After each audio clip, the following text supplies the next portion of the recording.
More cities worldwide are moving towards restricting short-term tourist rentals. Governments are buckling to pressure from resident groups that are angry about the reduced housing supply, inflated housing prices that are pushing out locals, and the impacts of over-tourism. Barcelona just announced that it's planning to ban short-term rentals entirely by 2029. At that point, it'll be illegal to rent your home as a tourist accommodation, such as an Airbnb. Right now, there's over 10,000 apartments and homes registered as tourist rentals in Barcelona. That means 10,000 apartments off the market for visitors. That's going to have a big impact on travelers. Amsterdam has restricted the number of short-term rentals for years. Similar initiatives are underway in Portugal, Italy, France, Austria, other areas of the Netherlands, and other countries, and within a number of cities within the US. Slow travelers and expats need to factor this into their plans. In this video, I'll talk about some of the impacts of these new regulations and how slow travelers and expats can adjust their approach in response. If this is the kind of content you like, please like and subscribe to our channel. It helps keep us going. And subscribe to our free newsletter that addresses post-work life. The link's in the video description. We travel a lot and usually try to find furnished apartments to rent instead of hotels. An apartment with a kitchen and a larger living space that includes a living room is much more comfortable and cost-effective for us compared to a standard hotel room. So we're worried about cities limiting the availability of these types of lodging options. It's going to hurt. If you have plans in the next year or two, things will likely be pretty much the same. We can expect pushback from businesses, the tourism industry, and real estate interests that'll slow down the implementation of these new restrictions. But the overall trend to restrict these types of rentals will likely continue. Residents in cities like Barcelona, Lisbon, and Amsterdam are blaming government failures to keep up with housing demand on short-term rentals. And it's an easy way for the government to kick the can down the road. So it's a good idea to expect the trend for these restrictions to grow and factor that into your long-term plans. We anticipate a number of impacts. As stricter regulations on short-term rentals are put into place, travelers will find fewer available listings as the supply is reduced. That usually means higher prices for remaining short-term rentals due to increased competition for available listings. And for cities like Barcelona that are planning to eliminate these rentals entirely, visitors are going to need a different plan for their lodging. Many of these cities will continue to allow short-term rentals of 30 days or more. Monthly rentals attract a different type of tourist compared to a weekend stay.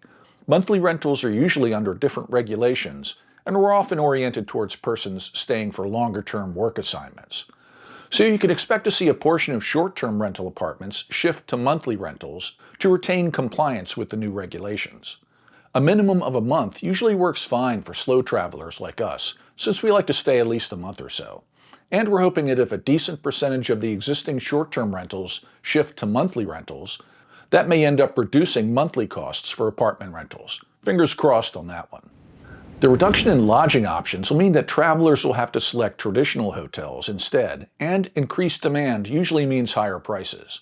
Or they'll seek out other accommodations, such as hostels or traditional AirBnBs where the owner is present in the building. But many travelers still prefer apartment rentals, like families that would need several hotel rooms if they were unable to book an apartment. So we expect that the traditional hotel chains will build more apartment-style units with kitchens, bedrooms, and living rooms, like a Marriott residence, but we expect these will be offered at hotel prices. Maybe some new companies will come on the market with a more formal offering for apartment-style rooms. We also assume that many businesses will find loopholes in the regulations that allow them to serve this market in a slightly different way. Since it is often the most popular top destinations that are considering these regulations, travelers may be able to shift to nearby areas that allow short-term rentals, like staying in a smaller town 20 minutes away from Barcelona and commuting in to see the sights. Or travelers may want to change their destinations to a different city or area where they can still access a short-term rental. So overall, this is not great news for tourists, slow travelers, or expats who prefer renting flats.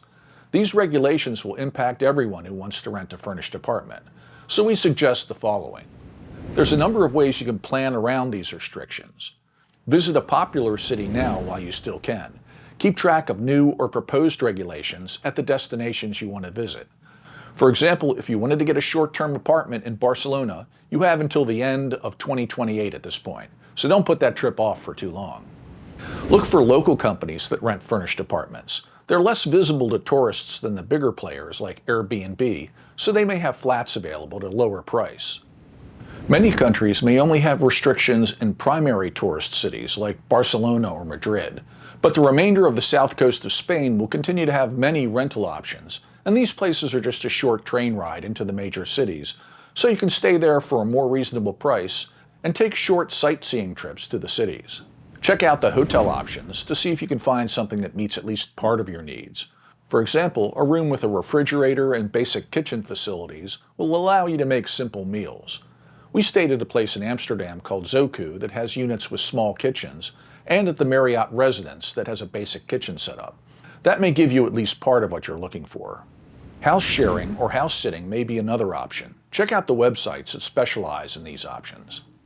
And think about monthly rentals for slower travel. Settle in for a month or more in one place and take side trips to see the other attractions. Monthly rentals should continue to be available. And you can always choose a destination that doesn't have the restrictions that impacts your enjoyment of the trip. The cities putting these restrictions in place are usually doing it because tourism is getting out of control. Instead, visit a place that's off the beaten path. These locations may even be more interesting than your original destination. We'll post additional videos as more of these regulations are put into place, so you can factor this into your future travel plans. And if you like this type of content, please like and subscribe to our channel. It helps keep us going. And subscribe to our newsletter that covers issues of interest to people in their 50s and beyond. Thanks for watching.